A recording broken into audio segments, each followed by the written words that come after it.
The smell of pitch-black mold and moss hit my nose like a hard blow, and the trees kept reminding me of the bony, gnarled fingers of some old witch. The sky hung like a heavy shroud, and the wind howled louder than any beast tearing leaves from the trees like flesh from a victim. The only thing missing from this gloomy place was a terrible creature that was ready to devour you at any moment and in any place. Eugene was drooling, and his strength was already running out since he had already spent a huge part of it on plunging his sword into the monster, and there was nothing left to do except hold on and curse at the wild creature. Judging by the roar that erupted from the monster, the sword strike was not enough for it, and it wanted to devour its victim so much that the blood pouring from the deep wound was not an obstacle. As a result, the hero's head ended up in the monster's mouth, and Eugene woke up from such a realistic dream, dying on the other end of reality. Touching his neck to see if his head was still in place, the guy was drenched in cold sweat and breathing heavily, not so much from the nightmare as from the fact that this condition had been going on for 20 years straight.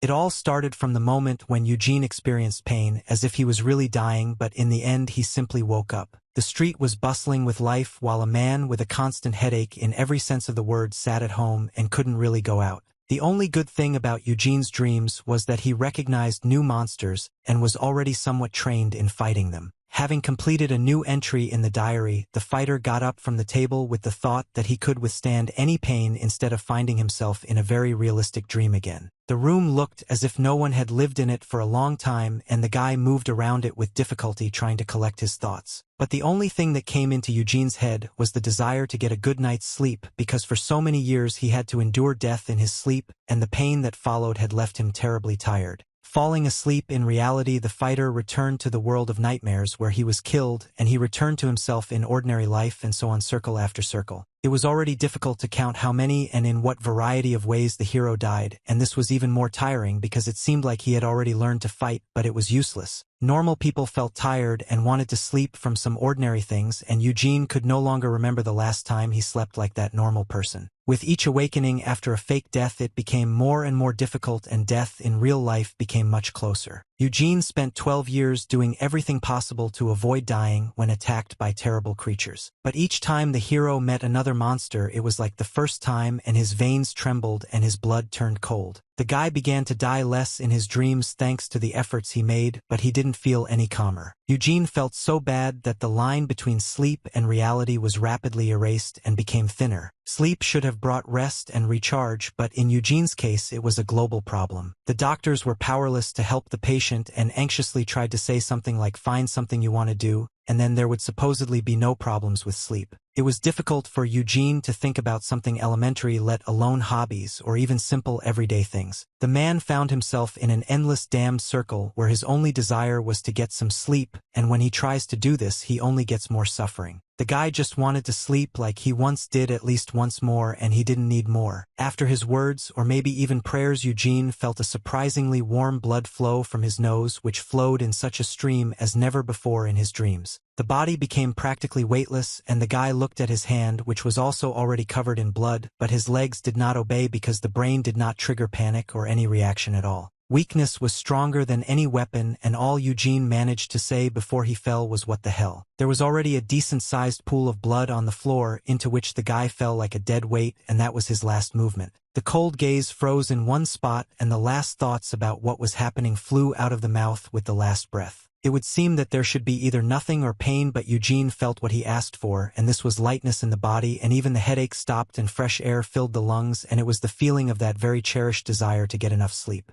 Eugene opened his eyes slightly and immediately recognized the painfully familiar sky and asked out loud not to tell him that he had died after all. When his eyes opened completely, the hero's other senses became heightened, and he couldn't confuse the smell of moss, the feeling of thick fog, and the terribly uncomfortable texture of the wood under his back with anything else. The guy felt more cheerful when he realized that he was again in the same world he had been in for 12 years in a row. There was no time to relax and no time to think either, because the cracking of branches and loud footsteps from the side indicated the approach of danger. A creepy lizard, far from earthly in size and realistic, with a ton of eyes, was just scurrying around the forest in search of a tasty meal. The creature quickly caught the scent of warm flesh and stuck out its tongue to better sense the direction of its victim. His brain finally started working, and Eugene tried to analyze the possible moment that the lost amount of blood in the real world could actually lead to death. The situation was extremely shitty because now essentially if Eugene wasn't in the real world, then if he died in this damn dream, he wouldn't be anywhere at all. And since there was nowhere else to return to, the guy decided to take everything possible from his existence. Acutely feeling that his dream had now become reality, Eugene felt as if he had been born a second time. The hero, not hiding from the monster but rather attracting its attention, did so with the clear understanding that he had seen this place so many times that he knew by heart what needed to be done to survive. The guy took into account another option of what he could do, and that was not to engage in battle but to go to a bright place where monsters do not poke around. But for some reason Eugene stopped from the persistent feeling of going to the creature and killing it. It was as if his hand itself was reaching for the sword, and the hero could not yet explain to himself what he was about to do, but he was also powerless to stop it. For the first time Eugene didn't want to run away, and his legs were surprisingly strong like springs.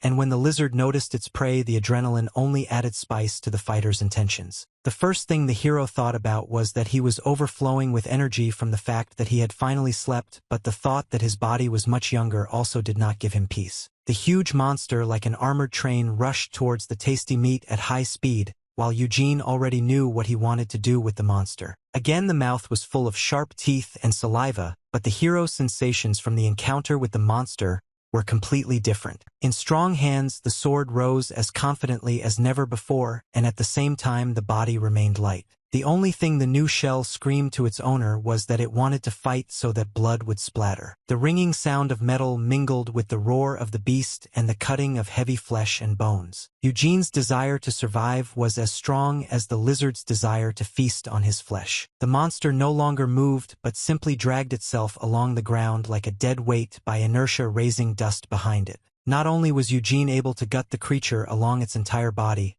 he also grabbed its tail, and in the end in one fell swoop shook the blood off the sword. It seemed that even the sky itself indicated victory to the hero, as the thick clouds were pierced by the rays of the sun, as the sword pierced the creature's body. Eugene walked up to the dead monster and thrust his sword in again, even though there was no need for it. But the hero made movements with the sword not just for the sake of it, but in order to get what had previously been unattainable for him. In the guy's hand was something like a lizard egg that glowed unusually from the inside, showing that it was alive, but in fact it was the essence of the monster which contained its power. For the first time Eugene didn't die but made someone die in this damned world, and he didn't stop at a large individual. Greedily biting into the egg-like structure, the hero wanted to feel his victory by absorbing new strength. It seemed that the wind howled even more ferociously than in other moments of the hero's battle, but at the same time it was the wind of freedom. Eugene looked up at the sky and remembered that he had another option of what he could do besides fighting the monster. Having hidden the sword, the guy nevertheless went to a place that was much lighter and therefore safer, because he needed to think everything through carefully. Fortunately, there were a lot of places where the sun was shining brightly, and you just had to get to the nearest one. The hero's step was confident and his body was strong and obedient, as if he was no longer fighting against himself, but on the contrary had become his own ally. Despite the vertical resting position, Eugene settled quite comfortably on a tree branch, hugging his sword. Being at a height, the guy was not whipped by the wind as much as below due to the dense crowns of the trees,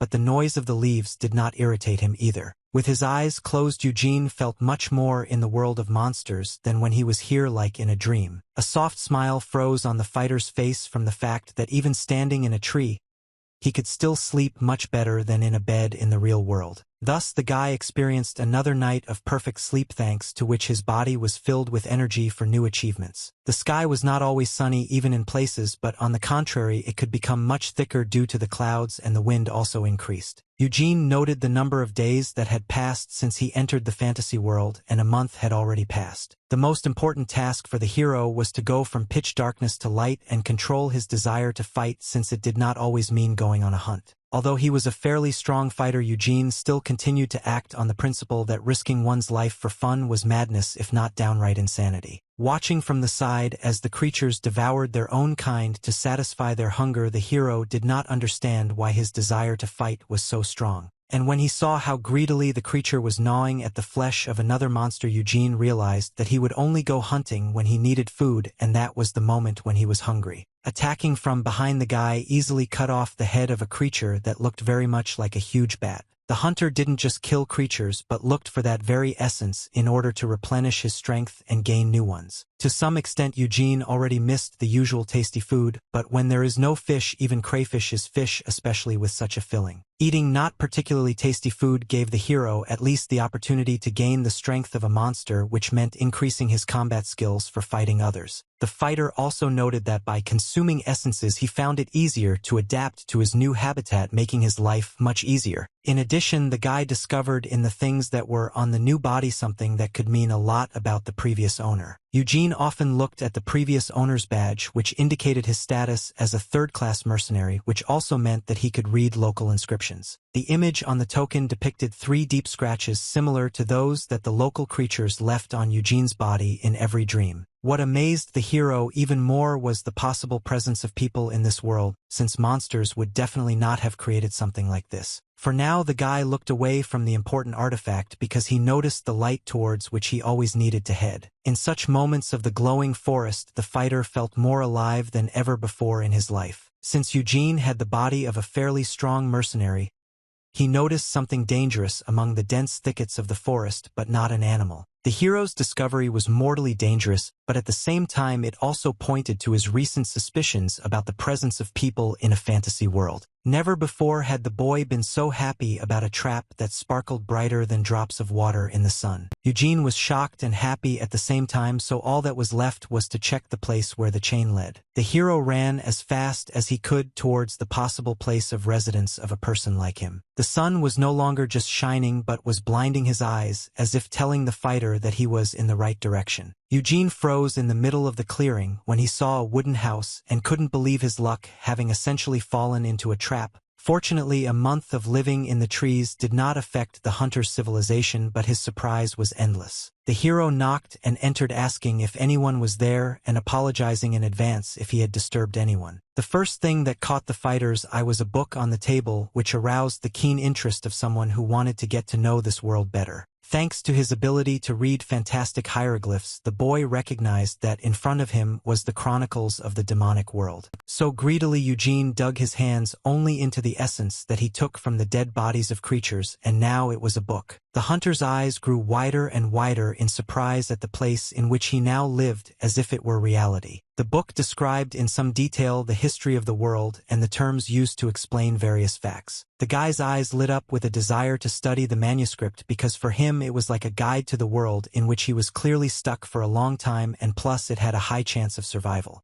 Since the door was open, Eugene woke up when he heard a loud and strong step on the wooden floor. The old man immediately greeted the stranger with a loaded bow, but still decided to ask who dared to brazenly enter someone else's house. The guy didn't make any sudden moves and didn't even finish reading the book, but he realized that an acquaintance couldn't be avoided, since he was looking for people himself, so there was no point in ruining the first meeting. A rather stern man asked to answer to the point, otherwise he would be ready to blow a hole in your head. Eugene was glad to see someone like himself, but the fact that he was mistaken for a robber spoke of the local residents' serious intentions. The fighter raised his hands and began to explain that he did not want problems or to be misunderstood, but in this wilderness there was not a single soul, so he entered the house only out of curiosity. The old man warned the young man to get out of his territory, as he had no business with the stranger. Eugene answered the hunter that he understood, but then glanced sideways at the book, realizing that he would not leave without it. Placing his hand on the valuable manuscript, the stranger tried to calmly begin the conversation in which he wanted to reach an agreement. The guy asked if the gentleman could lend him a book, and even if he had to pay for it, money was no problem. The old man asked point-blank what would happen if he refused the stranger's request, since he had every right to do so while on his own territory. Eugene understood the resident's mood,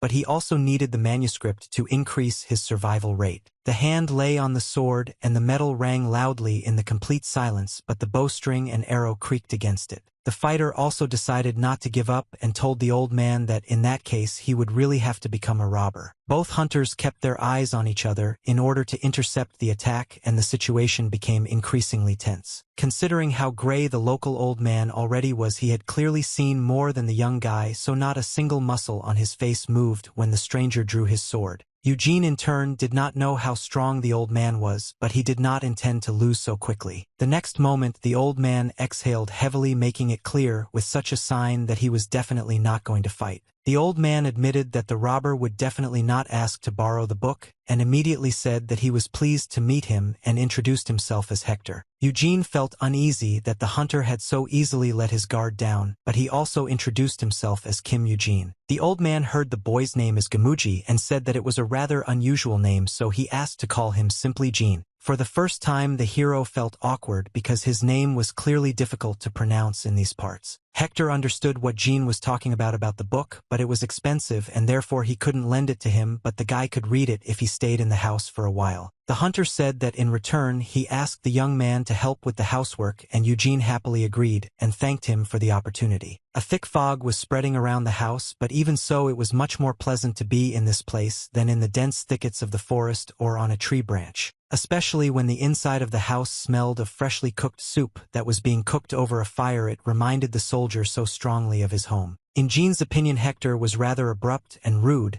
but at the same time he was not a bad person at his core. Kim looked at the bowl of soup and couldn't believe that for the first time in a long time he would eat such familiar food, and even hot. After the first spoonful of this simple but terribly delicious soup, it seemed to the guy that Hector had appeared in his life like an angel. At sunrise, the old man went hunting, and once again Kim asked how long he was going to be gone, to which the old man warned that today's trip might take longer. As it turned out, the hunter had always devoted himself to taking revenge on the monster that killed his comrades. For a guy, the old man looked like a pretty strong and experienced hunter, so seeing him nervous was somehow strange. The only conclusion Kim came to was that the monster the old man was hunting was clearly powerful. Left alone with himself, Gene read the chronicles as agreed with the owner of the house. So the guy learned that all stories originate from the Northern Empire, but not as something noble and great. Unfortunately, the king of the Northern Empire was blinded by greed for power and thus reached the otherworldly gates, which were a dangerous prohibition for everyone. According to those who knew the truth of all things, an immense power were hidden in the gates, and when you are driven by greed for world domination, you will do everything to become the greatest.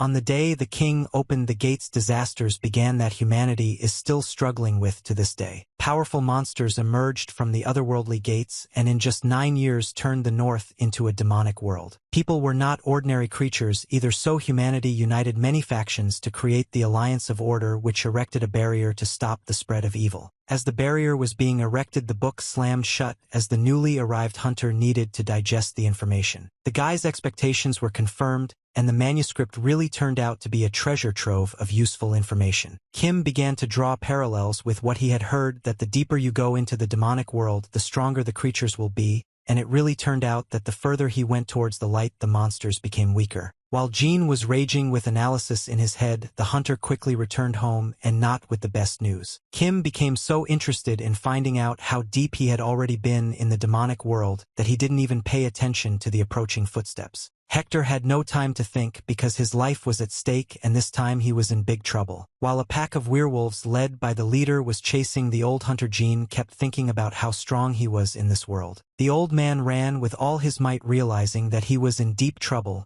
and that he couldn't save himself with just a bow. The werewolves rushed after their victims like a hurricane, in which the sounds of growling, chattering teeth, and heavy quick steps were mixed. When the distance was at least a little sufficient, Hector decided to turn everything around so as to strike head-on, but he had to act quickly. The hunter had already lived a long life and fired several arrows at once, realizing that one would not make a difference to him. But the leader scattered the arrows to the sides as if they were toothpicks and continued to approach the victim. Hector officially admitted that he was in deep shit and tried to at least run away to avoid being eaten. The old man ran towards the house, while Gene, on the contrary, came out of hiding with his sword at the ready. Kim twirled the weapon in his hand so that the creatures would pay attention to the ringing of metal and leave the hunter alone. Hector, in a panic, asked the guy to run away from here or at least hide in the house because he was going into the clutches of death, but he did not answer. On the contrary, while the old man was running towards the shelter, the young man ran to the opposite side of the clearing, straight into the teeth of the werewolves, which caught the old man off guard. The old hunter didn't even have time to say anything to the guy, who flew past like the wind, preparing for the worst. All that Hector remembered about the young man was his blood-red eyes that looked clearly at the creature that needed to be killed. Kim decided to attack from above this time, so he made one precise jump towards the leader of the pack. The monster had already prepared its dagger-sharp claws to cut the biped's body into small pieces. The werewolf hurried, raising his paw up, thinking that the two-legged creature would immediately die from the collision with the claws. But the hellhound faced a fate similar to that of the lizard that Kim killed first when he entered the fantasy world. For another moment, the werewolf stood frozen with the lady on top, but the body was no longer under his control. The leader's relatives growled in bewilderment at what was happening to the leader, who suddenly fell to his knees. When the flesh split into two parts and fell flat on the ground, the pack growled menacingly, preparing to avenge the leader. Hector stood in shock after seeing what a guy who simply asked to read a book was capable of. In the end, Jean killed the werewolf with one blow, something the old hunter had never seen before. The wolf lay in a pool of its own blood, and its body was cut open from the paw with which it had reached for the hunter and along its entire back. The poor fellow flinched when he heard the young man call his name to find out something. Eugene became curious whether the monster he killed was considered strong, and if so, whether there was anyone stronger. Hector's face darkened from the fact that it turned out that he didn't know at all who he had sheltered in his house, and at the same time he couldn't drive away such a strong person, so he rhythmically repeated the guy's question, "Is the werewolf strong?" The old man replied that the monster was not just strong but worse than other demons because of its agility and ferocity, so it was very significant that the young man dealt with it so easily.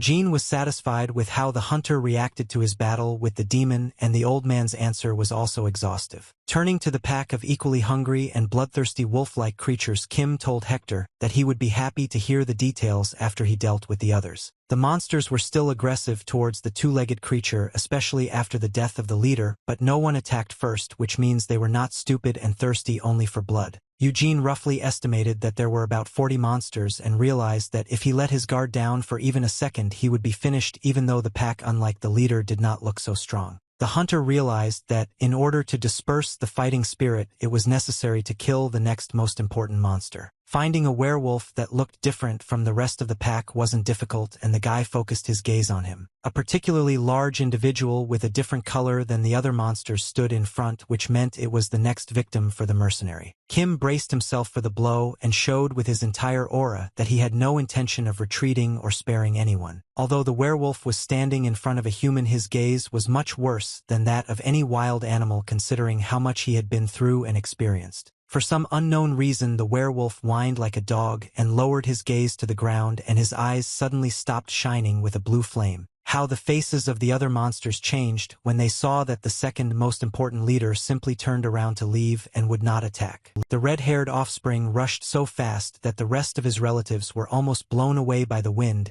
and it was surprising that his heels did not catch fire. The wolf, with his mouth wide open, said something to the others in his dog language, and it looked like they should also run away if they didn't want to die. One of the werewolves was shocked by what he heard and even closed his mouth, realizing that there was nothing more to ask and it was better to listen to the one who clearly saw more than they did. The dogs waited for another moment, hoping that something would change, but the replacement leader had no intention of returning. Kim lowered his sword when he saw that the whole pack had run off after the strange red-haired friend and were looking back at him rather strangely. Hector no longer knew how to react to the fact that the wolves, known for their bravery and ferocity, ran away from just one look of the guy. Eugene thought that the red dog definitely knew how to assess the situation he found himself in and therefore did not get into a dangerous situation. The wolf himself had his own views, which only he could know, regarding the strong and strange stranger who killed their leader. Thanks to the fact that Hector took the risk of letting a stranger into his house, he will be able to live in the old shack a little longer, but he could have died today. The old man told the boy that for such a capture as the leader of the wolves they would give at least 40 gold coins, and that was the reward for his head, and there was also the skin and meat.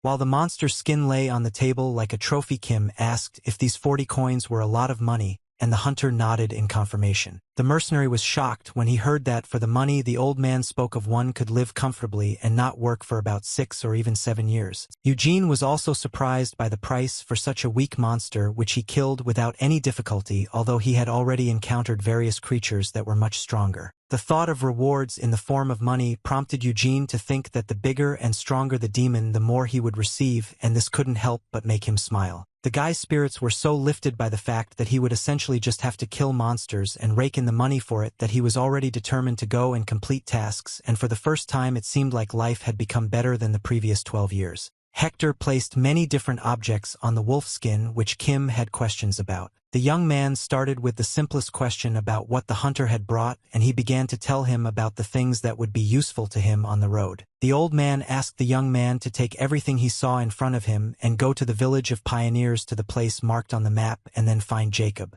Having rolled the skin into a convenient bundle, Hector explained that it was Jacob who would buy such prey at a good price, to which the boy asked if the old man was sure that he could simply give away something so valuable to him. Hector made it clear to the mercenary that he had killed the one whom the hunter himself had been trying to catch for years, and now he was simply paying tribute, especially since he had a score to settle with this wolf. The elder extended his hand to the young man, once again showing his attitude towards him. The hunter thanked the guy for avenging him and also saving him, and expressed his hope that they would see each other again. Kim firmly shook the hand of the man who had also done a lot for him, and it was not about the opportunity to read a book or eat warm soup, but first and foremost in a human way. Feeling respect for his elder, Eugene also thanked him for everything he did for him. Almost nothing has changed in the clearing where the house stood, except that you can no longer hear conversations in the evenings. The hunters nodded to each other in farewell, and Kim set off on his way now with everything he needed to safely reach the village. Ahead again was the road and the thick forest, but for the newly chosen mercenary it felt completely different. The surprising thing was that from a high cliff a red wolf was watching his enemy, who now also wanted to take revenge. The werewolf sat silently on the edge of the stone ledge and watched the direction of the victim. Without taking his eyes off the stranger, the werewolf growled menacingly, as if he was waiting with all his might for the moment to attack the leader's killer and tear him to pieces. Kim didn't walk for very long, as he quickly reached the gates of that very village and already understood who he needed to approach. The adventure in the fantasy world had just begun, and interest was welling up in the young hunter's chest. Approaching the guard at the village gate, Eugene had already realized that for a small town the place was well supplied. It was quite expected for the guy that all the local residents would look at him as if he were an obvious uninvited guest. Even if the men were just local residents, their habits were no different from bandits, but Kim didn't give a damn. The hunter felt the tension in the air due to his appearance and the fact that everyone was on guard, but he still continued to go to the place he needed. One thing was clear to the man who had recently arrived in these parts: the world of people was even more dangerous than the creatures that lived in the forest. After all, a monster has only one intention towards a person, and this is easy to read, but people are vile and can attack from behind under the guise of peaceful intentions. Kim got his bearings well and quickly found the sign he needed. The first thing that happened when Eugene found himself inside the establishment was that he was hit in the nose by so many smells that it was enough to drive him crazy, and the second thing was the noise from all sides. When you've been in the forest for a long time and gotten used to the natural environment, human screams become very annoying to hear, so the guy simply continued moving towards the stand. Eugene was finally able to take off some of his clothes and place them right on the counter, after which the bartender immediately asked if the guy wanted a beer. The hunter immediately indicated that he was not interested in drinking and asked to be told where he could find a certain Jacob. The bartender immediately turned in the right direction, especially since the person the mercenary needed was sitting nearby, and immediately responded to his name. The man, while eating, introduced himself as Jacob and asked how he could help, but Gene noticed from his face that he was clearly a swindler. The guy explained that he came from Hector because he said that Jacob would be the one who could buy the werewolf skin. Before the mercenary could finish speaking, Jacob jumped off his chair and threw everything he had out of his hands, shouting that he didn't believe that Hector had finally managed to kill that wolf. Kim did not object to the fact that the merchant thought that the old man had destroyed the werewolf, but he continued to be on guard. When Jacob unwrapped the package, he was doubly shocked, as if the verbal proof at the beginning had not been enough. Not believing that he was holding in his hands the real skin and head of a werewolf, and also the leader, the merchant felt that he was either delirious, asleep, or very drunk. While Jacob continued to insist that it was really hard for him to believe that the old man had finally managed to achieve what he had been working towards for so long, which meant there was still gunpowder in the powder flasks, the armed men behind him glanced askance at the counter.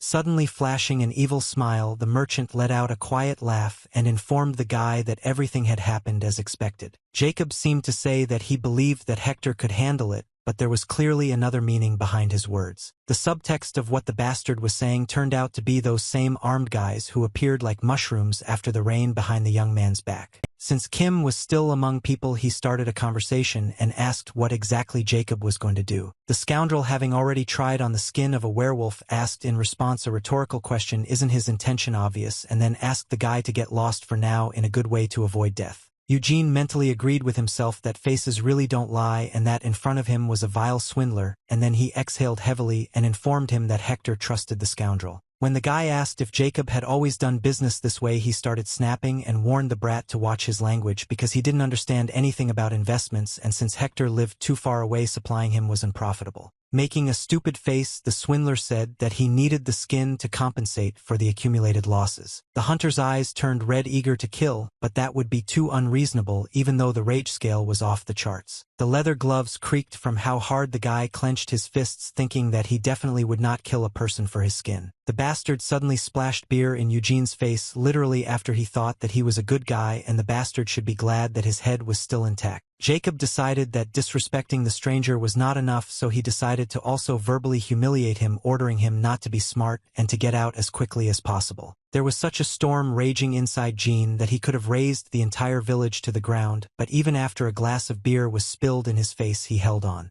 While maintaining his calm, the guy suddenly gave in, causing the chair to fall to the floor. Kim walked towards the exit and Jacob casually threw a beer mug after him. The bastard, laughing at the stranger, said that the brat had made the right choice and was already reaching for the rest of the goods. But when the sounds from the exit became many times more numerous instead of the usual sound of the door opening and closing, Jacob looked to see what was going on there. Gene carefully closed the doors with all the furniture he could find in the bar. When the deed was done, the hunter turned to Jacob from behind so that he would listen carefully. Since there was silence in the bar, Kim turned to the bastard and said that if he was going to cheat from the very beginning, he should have hit him in the neck and not in the back. Jacob laughed at the stupid boy, saying that he was taking back his words about making the right choice, not yet knowing that soon he would not be able to speak his filthy language at all. The leader told the gang that the guy didn't know the value of his life, thus giving the order to kill. The gang of idiots flew towards certain death with such confident cries that it only added to the desire to kill them quickly. As he drew his sword, Gene briefly wondered if these people would make him feel guilty if they died before their time. Having repelled the first attack, the hunter answered himself that he would not regret these deaths, and so he was already prepared to slaughter everyone. When the first bandit realized from the blow that he had a rather strong opponent in front of him, it was already too late. The bloody eyes themselves were terrifying enough, and now all that was left was to do something,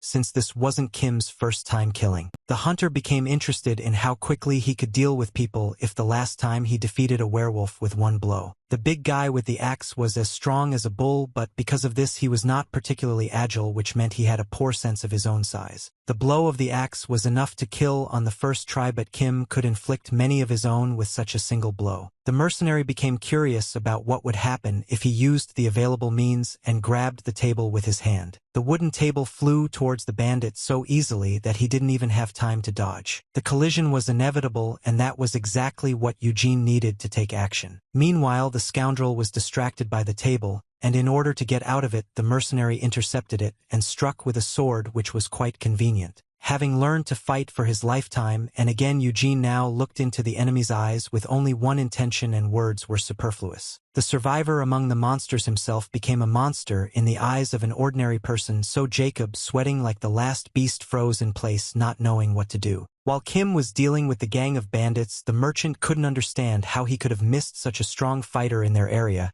but he pushed those thoughts aside as he needed to think about an escape route. Watching the hunter mercilessly cut healthy men to pieces, Jacob finally realized that he was at risk of dying for nothing. Eugene was good at dodging attacks, thereby controlling the enemy's movements. The guy knew how to fight not only with a sword but also using his own hands perfectly. The hunter's handwriting was clearly visible from the way he had repeatedly divided the flesh into two parts, no matter in which direction. Kim really didn't regret at all that he had removed so many worthless people from the face of the earth, but this matter was still not finished. The hunter stared at Jacob, indicating that he was next in line to become the corpse no matter where he ran. The merchant finally became truly afraid for his miserable life, and he shouted to those who were still alive to run away wherever their eyes looked. The bandits didn't think long and ran to the first window. Even if they had to jump through the glass, the main thing was not to fall into the clutches of a crazy stranger. Jacob, like the biggest coward, jumped out of the window, saving his rotten soul from the bloodthirsty monster. But the clicking of sharp teeth and a menacing roar made the merchant freeze, lying on the ground instead of breaking free and running. The risk that the bastard would die not at the hands of Kim or at the paws of the beast but from a broken heart was quite high, because there had already been quite a lot of shock in a short time. The red dog turned out to be the well-known red wolf, but the bandits were more surprised by what the monster was doing in the village where he had never been. Hearing sounds behind him, Jacob realized that he was in deep shit and didn't really have a choice, but it was too late to even bite his elbows. So the bunch of cowards who remained alive were surrounded from the side by one two-legged monster and another four-legged one. Eugene, despite his boiling blood, noticed the beast ahead, trying to figure out where he had seen it before. The hunter's mind immediately flashed to the memory of a red-haired monster that had quite unexpectedly fled from the battlefield. When Gene tried to ask the beast directly if he was the wolf scout, the seemingly wild creature's menacing face calmed down, as if confirming the man's words. The guy looked at the dog with his scary eyes and immediately asked if he had also come to die along with these vile rats. The red wolf was unable to contain his fear at the latest threat from the strange man. The dog fell to the ground and whined, revealing his belly, which meant not just capitulation but trust despite the fear of the deadly stranger. A menacing creature that inspired terror just a couple of minutes ago was already lying on its back in the ground, waving its tail, so that it could have knocked you off your feet. The bandits had no choice but to freeze in even greater shock from what they saw. Kim looked at the wolf with disbelief, thinking in his head that the monster was behaving just like a domestic dog. As soon as the guy thought that the red wolf considered him its master, the animal looked at him with its eyes full of trust. The hunter was interested in confirming or refuting his own theory, so he pointed the bandits out to the wolf and said attack, but due to his wildness, the beast did not immediately understand the word he heard for the first time. Eugene glanced at the dog and pointed his finger at the scoundrels again, repeating the command with interest, watching what would happen next. To the hunter's surprise, the beast crouched down, showing full combat readiness, and its eyes lit up again. The red wolf pounced on the gang of deceivers, and it became immediately clear that there would be no chance of survival. Strong jaws sank into the head of one of the bandits, and even a heart-rending scream did not distract the monster from carrying out its command. It was no trouble for the werewolf to rip the head off the insignificant little man, and blood spurted out like a fountain. Gene stood aside, simply observing, but still considered the wolf's strength to be quite good for someone who would run into the forest from just one glance. Jacob's meager brain was enough to understand after his comrade's head was torn off that he would be next, but he absolutely did not want to die. While the dog was already dealing with the second head, the gang leader needed to think of something very quickly, but in this state his brain refused to work. Little by little, Jacob came to the conclusion that he needed to somehow get out of this situation, and all that was left was to figure out how. The merchant glanced at the stranger and remembered that he was a complete idiot, which meant he could easily be fooled, and this delusion drove Jacob to the grave, because even if the enemy was stupid, it didn't stop him from killing. The idiot decided for himself that if he apologized to the fool a couple of times, he would get away with everything, and then he would not only be able to leave but also possibly finish him off.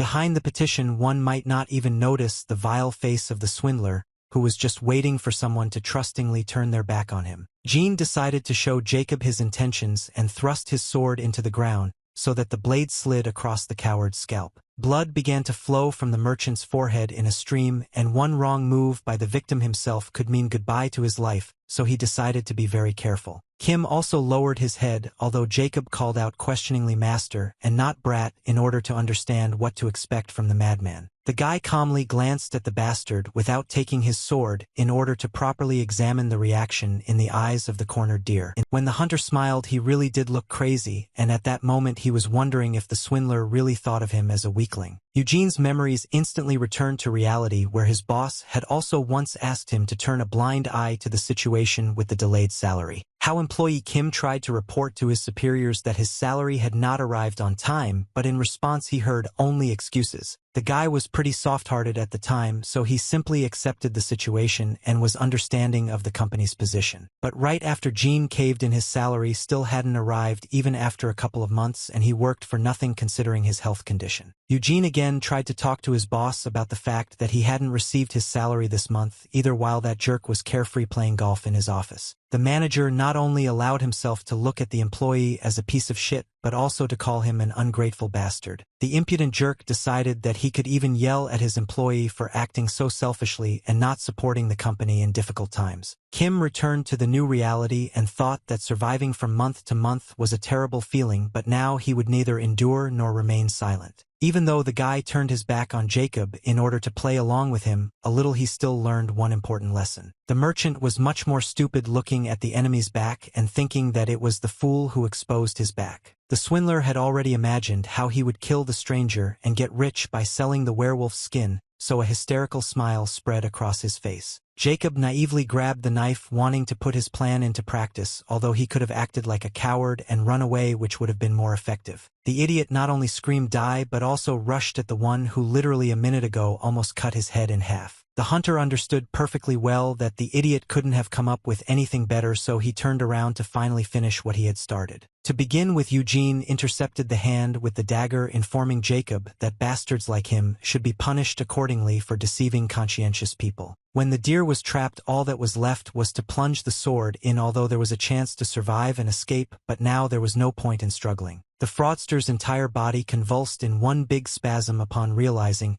he was a corpse, and his teeth clenched as if they were about to crack under the pressure. Jacob ended his life very abruptly and quietly, since there was no longer any room for his voice to escape from, since his head flew off very quickly. The horror that the merchant experienced at the last moment remained frozen on his face, even when his head was already in the air. While Kim was waiting for the sound of two body parts falling to the ground, he realized that his life would definitely not be the same as before. When the body fell to the ground spraying blood, the guy irrevocably decided for himself that now he would definitely not let himself be offended and would not waste his only life on humiliation. As soon as one matter was resolved, the next task was waiting behind Gene, which was a little more difficult due to a lack of understanding. The dog already held in his teeth a bag of coins that he had managed to take from the bandits and patiently waited for the stranger's attention, hoping that he was not stupid and would not kill him for no reason. The red wolf threw a bag of money jingling at the man's feet, and Kim realized that the dog had decided to follow him. The coins glittered in the sun so temptingly that the hunter's desire to kill subsided. The sword quietly hid in its sheath because money became much more interesting, especially since the need to kill the wolf disappeared by itself. The dog stared at the man, who asked if he really wanted to follow him. The answer to the question was the wolf's sweet and gentle headbutting of the body of such a dangerous two-legged creature. Thus Eugene stroked the head of the ferocious beast, making it clear that he too was ready for such a new cooperation, although it was strange. Kim still didn't fully understand why the red wolf was behaving this way if the leader of the pack had recently been killed before his eyes, but he saw that the animal's trust was not false, unlike those bastards he hadn't killed.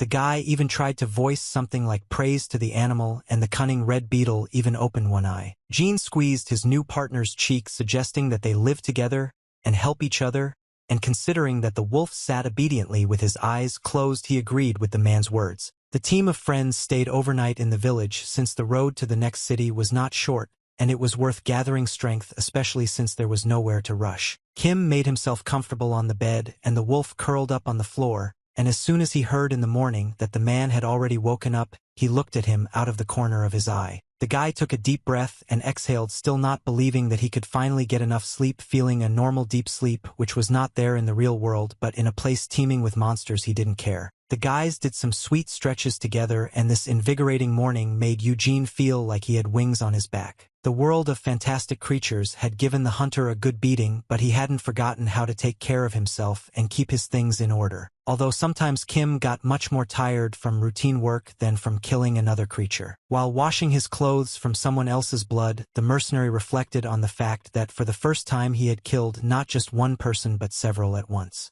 It wasn't just about thoughts of killing his own kind, but the fact that the guy didn't feel guilty for what he did, and this plunged him deeper into his thoughts. The only thing the hunter came to was that there would be no guilt from killing the scum who were trying to deceive honest people. and the emotions that Eugene experienced while killing bandits were similar to those he felt while hunting monsters. That is, it was excitement. The mercenary touched himself trying to understand the sensations of his own body and realized that something had definitely changed, but he didn't yet know what exactly. Looking at his hand, Kim realized that there was practically nothing left of the former office guy, and what to do with his new appearance was also not entirely clear. Thoughts like maybe he was cursed but he survived, which means it was still good, even started to creep into Jin's head. Kim's thoughts about his new life continued even as he and the wolf set out on their journey, and the boy realized that his life was now radically different, which meant his attitude toward the value of this life had also changed, because he would no longer tolerate injustice and wanted to live in abundance. And looking at his companion and everything he encountered along the way, the wanderer decided that the time had come to truly enjoy the new reality. Standing on a hill overlooking the fifth pioneer city, Jin told the wolf that he needed to sell the skin first. Kim asked the dog to stay close but not to be seen by anyone, since for others he was still either an enemy or prey. The mercenary entered the city guided by knowledge from the chronicles, which he read that in order to receive a reward for a monster,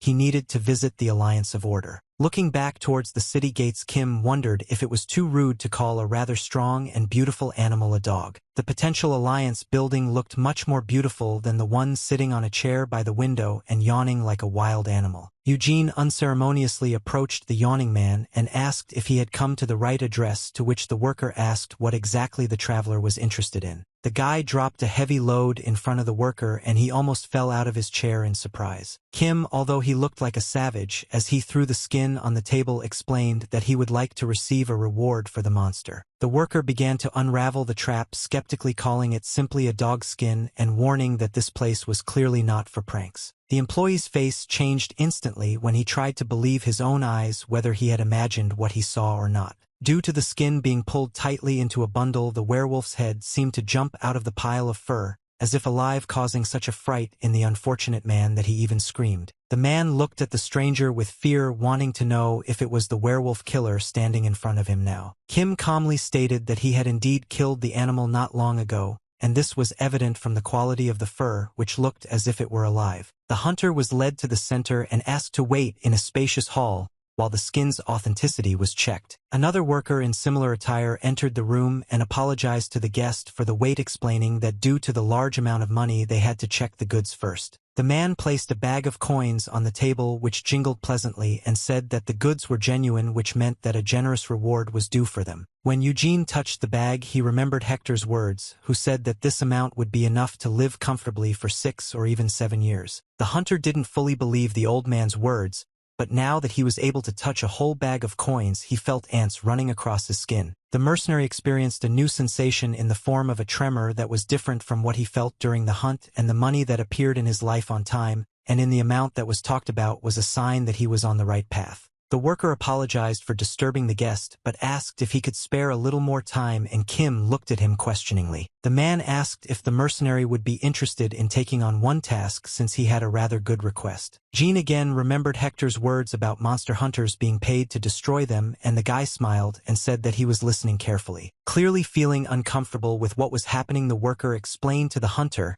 that a monster had recently appeared in the quarry, and that it was causing a lot of problems for the workers and therefore for the entire city. The employee added that because the monster prevents workers from entering the quarry, they cannot extract bloodstone, which in turn prevents money from circulating around the city. By the time Kim arrived, the city was already on the brink of ruin, with many people simply dying in the streets. The worker warned that according to the workers, the monster was much stronger than the werewolf and thought that Jean looked like someone who could deal with evil spirits. The hunter didn't really care what kind of creature was sitting in the tunnel, since any animal could go from living to dead, but he still asked who the monster was. The mad skull was causing trouble for the workers, and a reward of 70 gold pieces has already been offered for his capture. Eugene's eyes widened, not only because of the announced amount, which was almost twice the amount he had just received, but also because he had read about the monster in the chronicles. Kim himself clearly remembers his encounter with an overgrown wild boar whose skull was on the outside, not the inside, which is why he was given that nickname.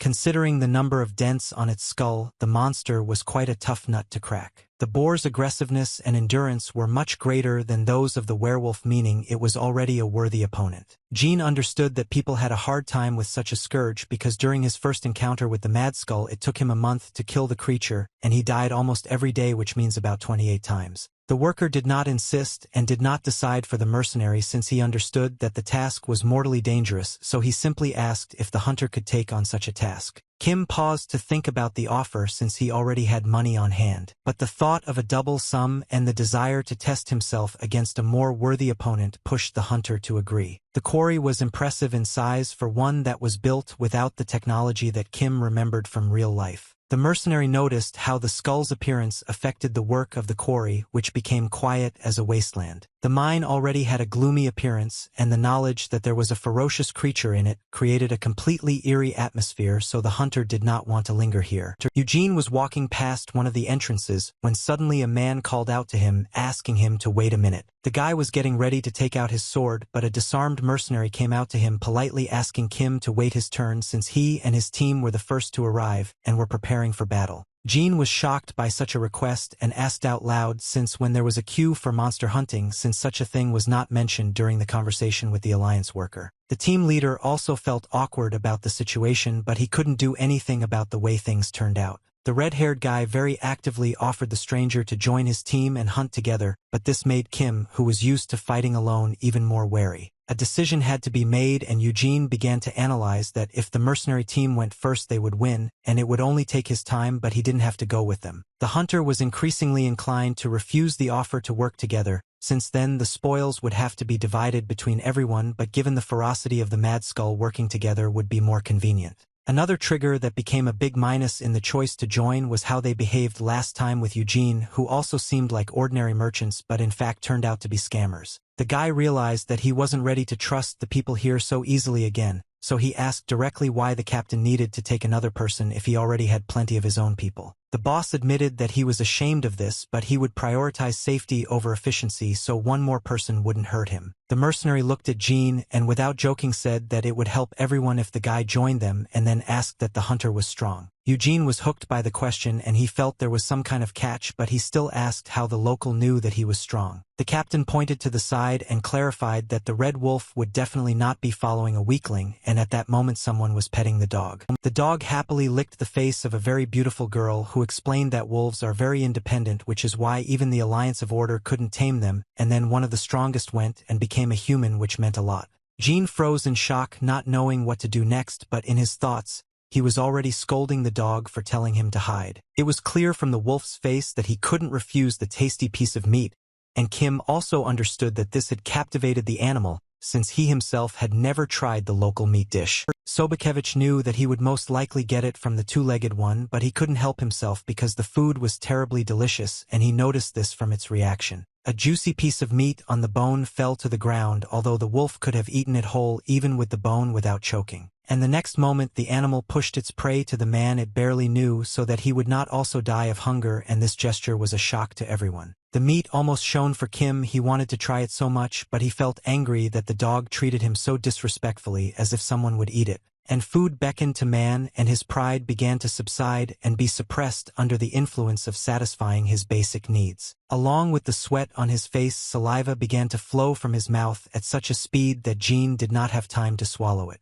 The man, who was taller than the dog, mechanically reached for a piece of meat, not understanding how it happened by itself, while his thoughts were that if he thought about it, he had never eaten anything like it. Behind the greedy feeling of the voice in my head, panic also arose because there was food on the ground, also from the wolf's mouth and his saliva. Just as Kim was thinking about human dignity and was about to reach for the dirty food, the girl's hand touched his. The beautiful lady smiled at the stranger and handed him a package of fresh food, saying that if the hunter was hungry he could simply say so. Jean had never been in such a state of prostration before, and his hunger became so strong that even his stomach felt completely different. And due to the fact that Eugene was also given meat by a beautiful girl, he also perceived her as a goddess who could be trusted, but this was a little later due to the delirium of a hungry man. The mercenary nevertheless joined the captain's team and walked last, savoring the juicy meat. Jean hadn't eaten such delicious meat food for a long time, from which not only juice flowed but also spices resembled the spiciness of Sichuan cuisine,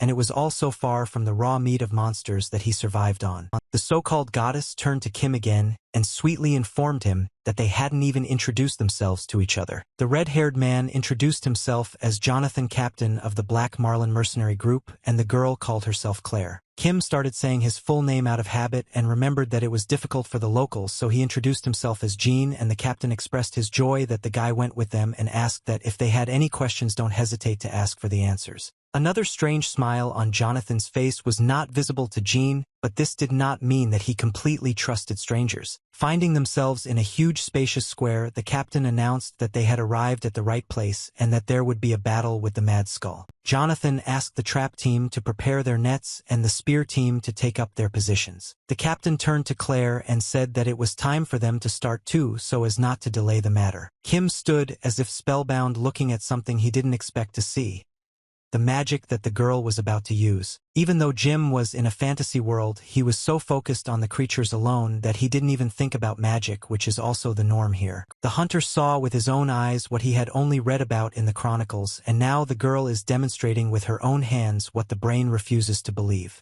The girl called on magic to send a blessing to the land on which she and her entire team stood. The spell that Claire used was called Feather Step, and Jonathan was given it to carry out his mission. The captain praised the girl for the fact that her buffs were as always magnificent, which meant that everything would go as well as possible. The girl warned the captain that he would have 5 minutes at best and 3 at worst, so he should hurry. Jonathan stepped forward and shouted to the team to get ready for the star of the show. The captain's speed, thanks to the spell, was so swift that the wind blew people away. Kim was amazed by what magic could do and considered it even cooler than being a mercenary. The guy looked at Claire and thought about whether he could also skillfully use magic if he learned it. Judging by the way the man told everyone to be on guard and not to slack off, he was clearly the captain's right-hand man who would replace him if necessary. The deputy asked everyone to be prepared because if one person makes a mistake, everyone else will die. Eugene also prepared himself, considering the plan to drive Skull into a trap and then kill him to be quite good. It remains to be seen whether even such a good strategy will work on the Mad Skull. Meanwhile, Jonathan was already running away from the ferocious boar as fast as he could, dragging him into a trap. The captain managed to escape death and at the same time shout out commands about combat readiness. So far, everything was going according to plan because the spell was enough and the boar was running in the right direction. The network worked instantly despite the size of the beast because everything worked harmoniously as one mechanism. The little people had to work hard to pull the net and prevent the boar from escaping. The net miraculously did not tear when the skull pressed its sharp fangs against it. The captain trusted his crew so much that he stood right in front of the creature, shouting to the team of spearmen to get their weapons ready. The hunters raised not ordinary spears but entire harpoons with sharp parts that would not have been easy to get out. The weapon flew at the beast, which did not stop kicking, and now the most important thing was to restrain it after it became even more ferocious. The boar screamed furiously, showing that no one would remain alive here. The men made a huge mistake in tying ropes around themselves and trying to hold the net. The monster reared up, causing almost the entire grid team to fly into the air. Kim looked at what was happening and realized that things were not just bad but downright shitty. Realizing that the meeting would have been inevitable in any case, the hunter only watched as Skull went wild and scattered everyone to smithereens. The mercenaries held the boar back with all their might, even though they were the most numerous. A crazy skull is crazy for a reason. It can tear apart even the strongest nets and kill only more people. The monster was driven only by bloodlust, and the most it could do was choose a tastier victim. Thus Skull's choice fell on Claire, who froze in horror and could not move. The girl understood that magic definitely wouldn't help her now, but she also had no escape routes. Kim appeared before the sorceress like the wind, already knowing what to do with the boar. Usually they take the bull by the horns, but Jean had a special case, so he grabbed Skull's fangs as tightly as possible, trying to stop him. No matter how strong a hunter Kim was, physics still exists, so his legs began to slide along the ground from the pressure from the beast. Jean felt the meeting with his old acquaintance in a completely different way, and he certainly wasn't going to die for the 29th time. The creature looked with its bloody eyes at the little thing that he could have killed with just one movement, but it still did not give in. Claire yelled at Jean that his actions looked quite dangerous, thereby trying to express her concerns. But the mercenary asked the girl not to worry because no matter who, he certainly knew how to kill the insatiable boar. Jean finally got the chance to fight a worthy opponent, even if he wouldn't get any money for it, but he would satisfy that same feeling of excitement that had helped him survive more than once. The hunter knew what he had to do with the ferocious creature, but he had to put in a little effort first. He pulled off a dangerous trick to give the boar the opportunity to gain the upper hand. Kim abruptly pushed the monster aside, and thanks to his strength it moved forward. The hunter had only a moment to draw his sword before the animal was distracted. Eugene felt that it seemed like it had become easier to move due to the improvement of his skills, but at the same time the client was still difficult. Even with the powerful blow of Jin's sword, the situation did not change one bit, but only a small gap appeared again to understand what to do next. The mercenary felt that he had become stronger by the 29th encounter with the monster, but he still had room to grow. The only thing that angered the Mad Skull was the fact that the little man was getting in the way and poking him with his sharp sword. Due to his own thoughts, Kim realized that he had let down his guard only when the boar's ichlo appeared right in front of his face. In parallel with the mortal danger, the same feathers that were flying when Claire activated the magic appeared next to Eugene. If the sorceress had not pulled the hunter out, the boar would have already pierced the body, but for now his life was saved. For the first time, Kim felt the influence of a magical buff from which his body became as light as feathers that flew everywhere, or as if he had thrown off a heavy backpack.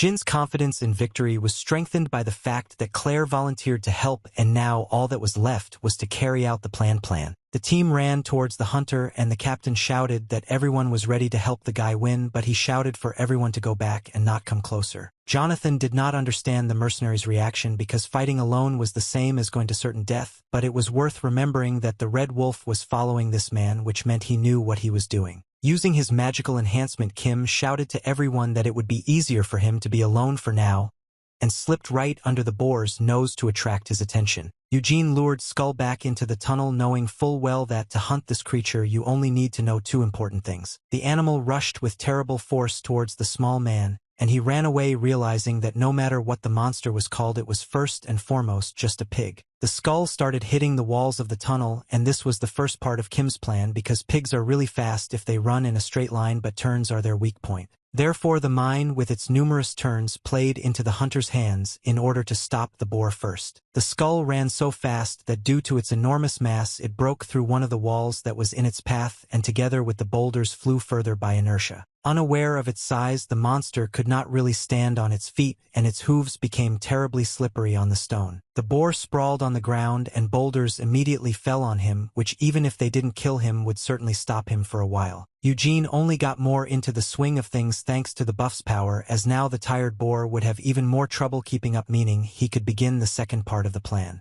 The second weak and at the same time strong point of the animal were its fangs, which served as hands for a person. Eugene had already remembered that it would be impossible to cut Skull's fangs with a sword, which meant he needed to strike at a more vulnerable spot. The fangs, like sharp blades, protected the pig's weak spot, namely the nose, and that's where the hunter struck. The boar squealed furiously from the terrible pain that he had never experienced before because everyone was trying to break his skull, mistakenly thinking that it was a weak spot. After being seriously wounded, the more the monster moved, the more terrible the pain became, and this dulled its reaction to attack. Kim didn't waste any time realizing that magic wasn't spring and the boar could disappear again, so he ran towards him. The hunter dealt the most fatal blow to the animal, and these were the tendons on the hind legs, without which it would no longer be able to move and therefore would die. Eugene had to cut the remaining parts of the body to ensure the pig's final death. The mercenary's eyes were burning with the quenching of his thirst for excitement, because now that such prey was dead, it was possible to find the essence. The captain and his crew rushed to search for the hunter and the boar, not knowing whose death they were preparing for. All the mercenaries saw in front of them was rubble, and Jonathan no longer understood how it all ended, but Claire said that they should still look for Kim. A wolf blocked the people's path, making it clear that it was not yet worth going towards the rubble, knowing that the hunt for the person he was walking with was not yet over. Sobacon didn't exactly ferociously forbid the team to move forward, but he definitely made it clear that they needed to wait. The captain caught the werewolf's mood and stopped Claire, as she was still ready to go look for Jean. The dog turned towards Kim and growled loudly, making it clear that they had already come for him, and Claire tried to understand what the animal wanted. After the wolf's call, Eugene appeared before the team, safe and sound except for one detail that also left everyone shocked. While the hunter was finishing chewing the essence that he couldn't resist, he was already being bombarded with questions about how he survived and where Skull was now. Kim explained to the people that such a monster as the Mad Skull no longer exists, and at first no one understood his words. When the guy pointed out where to look, he concluded that now only a huge amount of pork remained. Jonathan was over the moon, praising the hunter for doing it alone, but at the same time he couldn't believe it. The red wolf suddenly sniffed and growled, staring somewhere further in the direction of the tunnel. Everyone present noticed the animal's reaction, but it only sent a chill down their spines because Skull was dead, and it was unclear who the dog was growling at. Another boar actually appeared from the tunnel, and behind it another silhouette glowed with red lights. The pig growled terribly, baring its teeth, and it seemed that now the end had come for everyone because the mercenaries had not prepared for this. All the captain managed to say was for everyone to get ready for battle, although their eyes couldn't believe that it turned out there was another skull. Claire ordered everyone to stop, as if she saw much more than the armed hunters. It turns out that a pig with children came out of the tunnel, and it became clear whose red eyes were glowing in the dark. The little monsters squealed pitifully, clearly calling for their father, who was no longer answering. The pig also looked sadly towards where the dead body lay and made a sad sound, as if telling the children that their father was no longer alive. The wolf was still determined, but Jean didn't even move towards the animals, realizing that they were clearly not in the same mood as their fellows. The piglets were already turning in the other direction to leave, clearly obediently doing what the sow asked. Everyone froze, watching as the boar family simply and peacefully turned around to leave. Claire shared her guess that the pig clearly planned to raise babies in this tunnel, which means Skull was simply protecting them, and the captain admitted that he now even somehow regrets that everything happened this way. Jonathan added that he was glad that the family had passed away peacefully,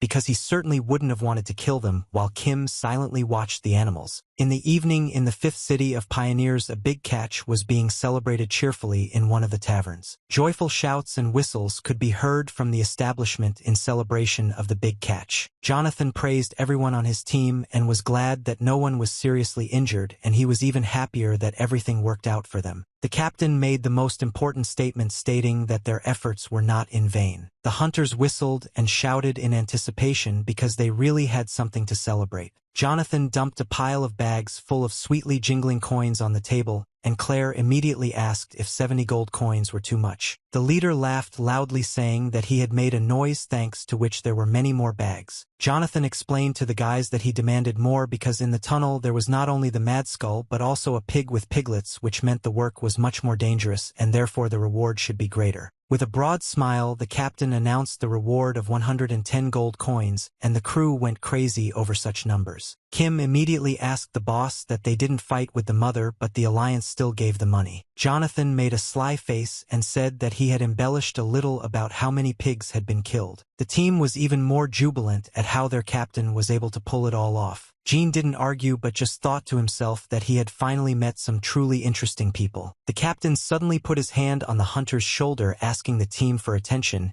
and Eugene also froze, not understanding what was happening. Jonathan told everyone his decision to give half of his earnings to his new friend because it was fair, and asked if anyone objected, while Kim stood in shock. The guy asked the captain why they were giving him half if he had a whole team under his command. The chief smiled and admitted to the hunter that if it weren't for him, everyone would have died in that mine like dogs, so he asked the guy to accept the reward with joy. Jonathan turned back to his men, informing them that with the pay increase there would be enough for everyone even if the amount was split. Eugene looked at the people and saw that the team really thought exactly the same as the captain. The guy realized that he himself would have died if not for the magic and trap of Jonathan's team. With the thought that not all people in this world are vile, Kim took hold of his mug of beer. The hunter raised his drink to this completely new evening for him with gratitude to everyone, and announced that in this case, he would pay for the drinks, thereby causing a furor among everyone. The bullies started drinking straight from the barrels, threatening the new guy that he would regret deciding to pay for all the drinks. Amidst the cries of drinking to the bottom, Kim couldn't miss how Claire calmly got up from the table and headed for the exit. The genie asked where the girl was going, and she said that despite the fun, she was waiting for practice in magic. Considering how the hunter was struck by magic in the mine, he was now interested in how exactly Claire would practice. The girl actually settled comfortably in the fresh air, taking off her shoes to be closer to the ground, and worked on improving her skills. From the outside, Claire looked like she was meditating, which could be part of the process, but it was primarily training and discipline. Kim watched quietly from the side, admiring the fact that despite her fatigue, the sorceress began training immediately after the hunt. The very word magic attracted Jean and awakened the desire to try and learn something new for himself. The hunter was especially inspired and motivated to explore the unknown, when he saw how Claire was able to control magic. Imagine the surprise of Claire and the rest of the people when she heard from Kim the next day that he would like to learn magic, but the girl happily agreed. Jean became suspicious that Claire agreed so easily and quickly until she said that she was just about to give the guy a gift. The sorceress, pouting demonstratively, said that when the skull attacked them it was Jean who saved her, unlike some others, and at that moment Jonathan, who was standing behind her, understood everything. Claire said that teaching the hunter magic is the least she can do for her salvation, because if a group of mercenaries who did not protect their mage asked to teach them, she would refuse, but this does not concern Jean. Jonathan approached the offended sorceress, saying that things couldn't be resolved that way, especially since magic couldn't be taught overnight and the village had to be abandoned in 2 days. The girl immediately dug in her heels, saying that Jean could have simply gone with the team, but the captain concluded that there was no point in a lone hunter going with the likes of them. Jonathan rather theatrically approached Kim and, placing his hand on his shoulder instead of his, decided that the brave wolf was more comfortable on his own, and it would be rude of them to interfere with such a man's journey. Eugene thought in his mind that everything was absolutely not as John had said, because in reality there was nothing to do, and he decided that he would save face as much as possible. The next moment the hunter decided to lie a little and asked where the mercenaries were heading next, to which he heard about a 4th city where the next major mission was. Jean pretended that he was also planning to go there and asked if he could join the team, while Kim added that if he went with the guys he would also learn magic behind his back. Claire and Jonathan were already giggling slyly because the fish had bitten the hook. A chill ran down Eugene's spine as the captain patted him on the back, telling him it was a wonderful coincidence, and Claire said it was an honor for them to have such an ally. Kim was quietly glad that his next destination had already been determined, and that it was much more interesting than wandering around alone, even though there was a wolf nearby. The mercenaries set out on their journey not on their own, but with a huge assistant in the form of a monster which they were also able to tame, just like Kim the wolf. Something resembling both a lizard and a turtle was called a Tarrasque, and it was one of the few spent monsters that was bred for use as transport. Jean remembered that he had also read about the Tarrasque in the chronicles, and that it was clearly used instead of horses or donkeys, and while the guy walked alongside and looked at the huge creature, it also looked at the small man. The captain shouted to everyone to be patient because the journey was already beginning and it would not be close. Eugene, in turn, as he said, really began to study magic, and it turned out to be much more difficult than it seemed. The hunter was prepared for the fact that learning something new would be difficult, but the hardest thing turned out to be repeating the same thing. Eugene didn't see the point in getting angry and trying to do everything faster, because he understood that there are stages where you can only grow through repetition. The training sometimes reached the point where it slowed down or stopped completely, but this was not the worst thing that happened to the guy, so he did not stop. Eugene's strength lay in the fact that he was already familiar with this painful state, so when it came to the torment of repetition, he went through it easier in any case than fighting a monster. The hunter could be grateful to himself for the 12 years he had endured in the demonic world, and thereby strengthened his spirit and body. The first spark flashed before Kim's eyes as soon as he thought about what he would repeat until he got something right. The guy was afraid not only to move but even held his breath so as not to frighten the first result. Claire managed to see the first glimmer and was already walking joyfully, clapping her student for being able to sense magic, to which he disappointedly asked if it was really just mana. Jean was really upset that in 10 days he could only sense mana, and it turned out to be really difficult. Claire sat down next to him and admitted that the student was indeed a little slow, but he still had results, and if you take some people without talent, they would live their entire lives without feeling mana. The sorceress opened her bag and took out a vial of shining liquid, saying that now we could proceed to the second stage. The girl poured the required amount of magical liquid into the bowl, and it was as if a spell was flying around her. Putting a glove on one hand, Claire politely asked the guy to take off his outerwear. The leather glove creaked ominously when the girl clenched her hand into a fist, and the request to undress sounded very frightening to the stern hunter. Claire dipped her gloved fingers into the shining liquid and apologized to Jean in advance for the fact that it would be a little uncomfortable from the cold. The sorceress quickly drew the necessary spell on the hunter's back, and when he asked what exactly she was doing, he heard that the spell was paving the way for mana to enter the body. Claire reported all her steps, and when she finished drawing the diagram, she also said that she would now introduce mana, so she asked the guy to feel it well. Kim showed attentiveness not only to the words of the mentor but to her in general. The symbols and signs turned into a kind of hologram when Claire activated the spell. Eugene glowed as if covered in fluorescent paint, but the sensations changed too. What the hunter felt was so different from all his previous discoveries that he could not even express in words the scale of his feelings. Jin's feelings went from superficial and physical to deep, and they flowed even thicker than blood. Claire asked if the guy felt mana, to which he confirmed that he definitely felt something spreading throughout his body. The sorceress did her job and continued to explain that the student had taken the first step towards using magic, and that in general there were 3 stages of training. According to the mentor, the first stage was to feel the mana, the second was to accumulate it in the body, and the third was to only use magic. Claire said that given that Jean had successfully completed the first stage, they could move on to the second. The mentor warned that she would control mana and direct it to the heart, and asked the student to use the sensation of holding his breath to create a vessel in the body for storing magic. Sweat was pouring down Eugene's face from concentrating on his internal and external body, and now he also had to be prepared to accumulate mana in his body. Claire warned that it was beginning to fill, and the glow became blindingly bright, and the wind lifted the leaves from the ground. Tongues of light were drawn to the student's body like a sponge that instantly absorbed the incoming energy. Suddenly some images of 2 insects appeared before Claire, of which the victim was a moth and the killer was a praying mantis. The creepy green monster bit into the butterfly's body, greedily cutting it to shreds. The monster was not only bloodthirsty but also looked pleased with such prey. The most terrible thing happened when the creature turned sharply towards the sorceress, noticing her ephemeral presence. In an instant, not just a monster approached the girl, but a multitude of eyes that looked into her very soul to devour it. The poor girl sat in shock from the student's ominous energy, which she felt very clearly. Claire didn't want to believe in one theory that she suspected, only because if it turned out to be true, it would become even more scary.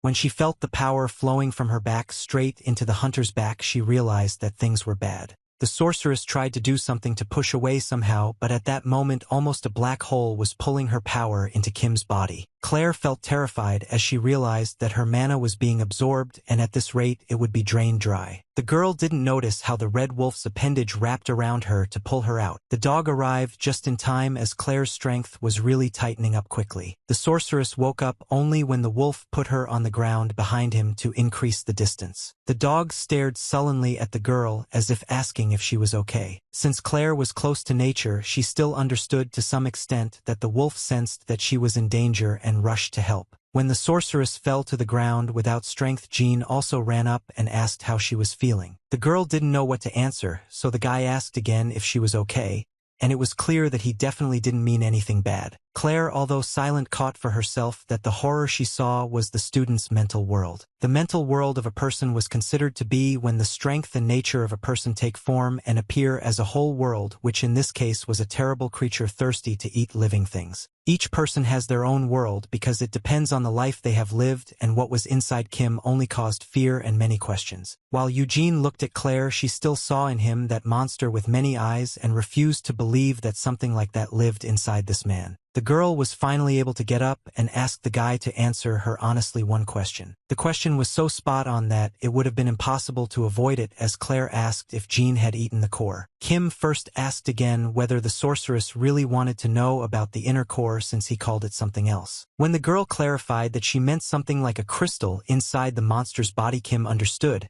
and paraphrasing it as the monster's essence, confirmed that he had eaten it. Claire burst into a scream and grabbed the guy by the shoulders, yelling why the hell he ate the inner core, and immediately told him to name the quantity. The sorceress turned pale when she heard that the hunter had been eating kernels for 10 years straight, so they could no longer be counted, since in this way there could already be tens of thousands of them. The guy scratched the back of his head, not understanding what the problem was, to which Claire again shouted that this was no longer just a problem but a disaster. The sorceress tried to convey to the hunter that if a person eats the core of a monster, he will either die or turn into a monster himself. After Claire's words, the essence eater's face instantly changed from the understanding of what he had done to himself. In addition to the core and the mental world, Kim also learned about karma, or as it is also called, retribution, which in his past real world was perceived completely differently than here in the fantasy world. In the demonic world, karma was a murky energy that was quite common there. Living beings that absorbed karma acquired bizarre abilities, and the core of the monster was a clot that was formed by the karma that accumulated in the body. The journey to the fourth city continued, but while the captain and Kim were talking, Claire felt anxiety creeping up on her every time she turned to the student. The girl wasn't so much bothered by Jin's strangeness in general, but by her knowledge of who the dark priest was, and everything stretched from those very gates to the other world from which karma had burst forth and swallowed up the fantasy world, as the chronicles said.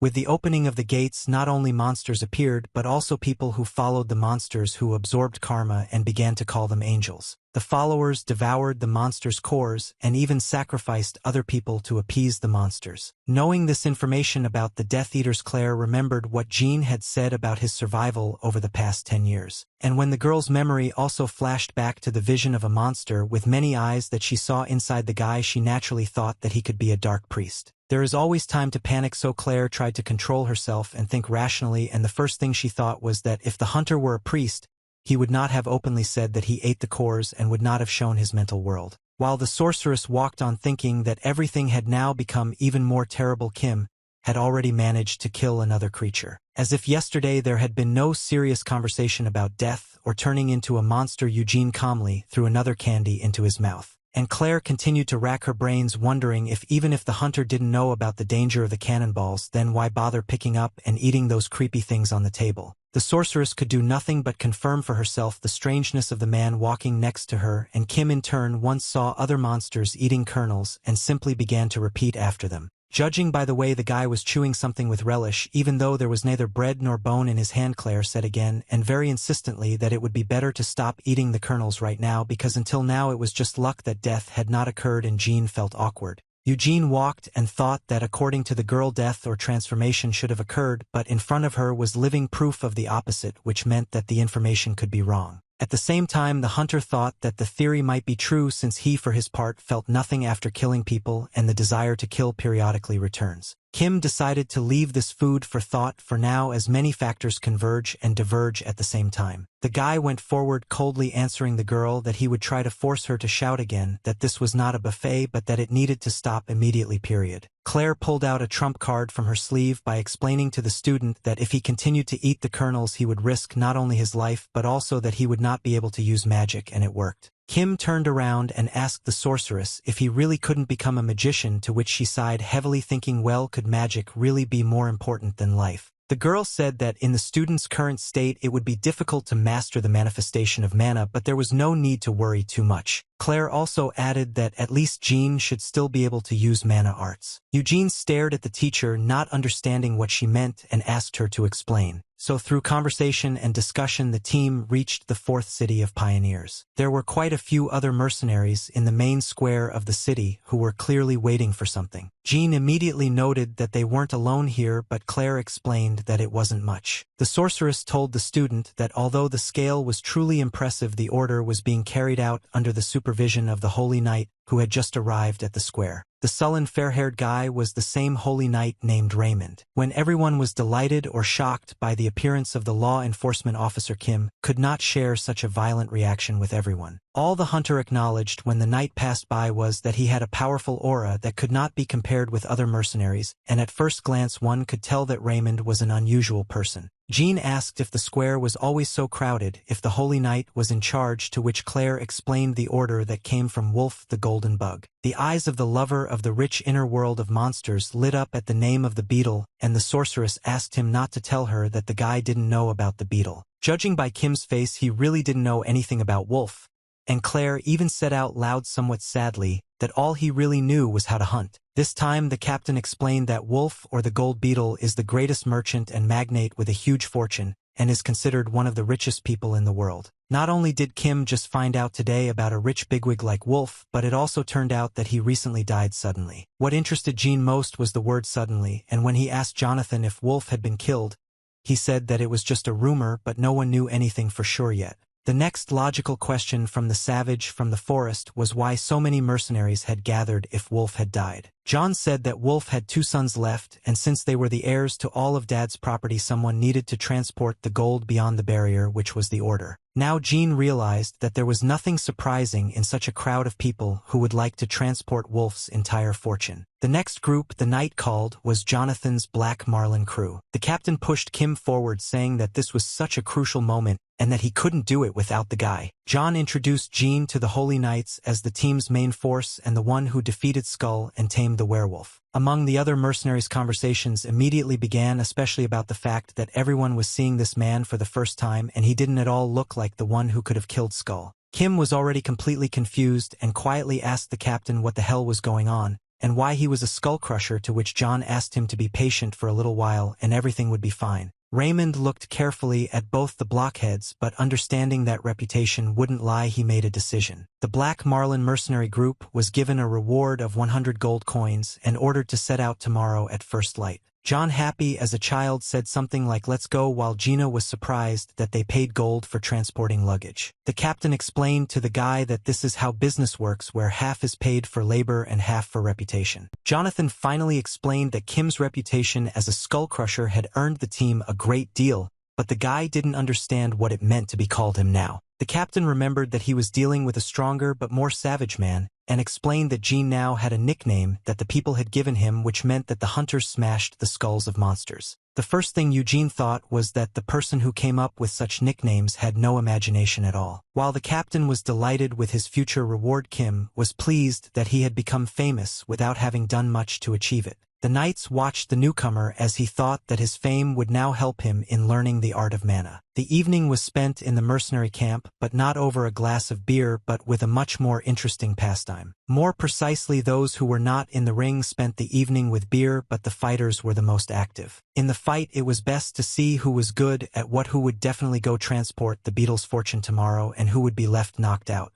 Jean also became curious to try fighting, but Claire asked if he was sure about it, to which he reminded her of the girl's words about the knight's mastery of mana. Kim explained that he planned to attract the attention of the knights and learn their skills, and also asked the girl not to worry, since he was not just going to punch people in the face but would act according to plan. Warming up before the fight, Eugene recalled that according to the chronicles, holy knights are those who show interest when they see someone strong, and if they recognize strength, then they can count on good treatment in the future. Raymond was just looking at the dark horse from afar, as it was definitely interesting even when recording the groups for transportation. If the plan was to attract attention, then it certainly wouldn't be difficult for Kim. The guy knew that the arena wasn't just for fighting, but for risking his reputation, so there was a high probability of attracting the knight's attention through a fight. The first fight began with Kim moving thoughtfully and smoothly while his opponent, like a bull, simply ran straight ahead. The hunter's movements were so slippery that it was difficult to grab him like a loach. But Jean intercepted the enemy's attack and dealt him a good blow. The opponent was already disoriented, so Kim grabbed his head tightly and, leaning back, prepared to show what he was capable of. Kim thought that since he was a skull crusher, he needed to hit accordingly, even though there was a human in front of him. The host immediately noted that the skull crusher fully lives up to his nickname, and someone even started shouting at the bastard to get ready for the next fight, supposedly making a threat. Eugene didn't care about the shouts. He noticed the most important thing that drew Raymond's attention to himself. The hunter decided that he couldn't be content with just attention and decided that the show was just beginning, after which he carried the cockpit to the next opponent. Essentially, each subsequent opponent was knocked out just for the attention that the slightly wild guy so desperately needed. The most important thing in all of Kim's fights with anyone was the variety of techniques, and not just one, which is why his attacks were more difficult to read. While defeating a couple of opponents, Eugene wanted Raymond to wonder who this madman was. But the plan was to put dozens of opponents in the arena for the greedy interest and excitement of the knights. It remains to be seen whether, if Raymond is truly a true knight, he will react to the newcomer quite obviously. Namely, Kim was waiting for Raymond to ask Rex to fight a guy who could put down quite a lot of opponents. Raymond really wanted to pit his apprentice knight against Jean, which really outraged him because fighting a simple mercenary is low. The hunter waited for the right moment, which happened exactly according to plan, and now it was possible to act further. Kim glanced at the knights and briefly replied that he refused to fight Rex. Raymond's apprentice was shocked by what he heard, and Jean, at that moment, thought that this was how negotiations about teaching the art of mana would begin. Claire stood in exactly the same stupor as Rex, realizing that Jean's plan had a rather dangerous side. And poor Jonathan already had a vision of the 100 gold coins that they could lose to the wild idiot. Those present were also unable to contain their surprise, and silence fell in which everyone held their breath, not understanding what would happen next because no one had spoken to the knights like that before. Rex was already a pretty hot-tempered guy, and now a lousy mercenary is disgracing his honor. Raymond did not calm the ardor of his apprentice, but at the same time,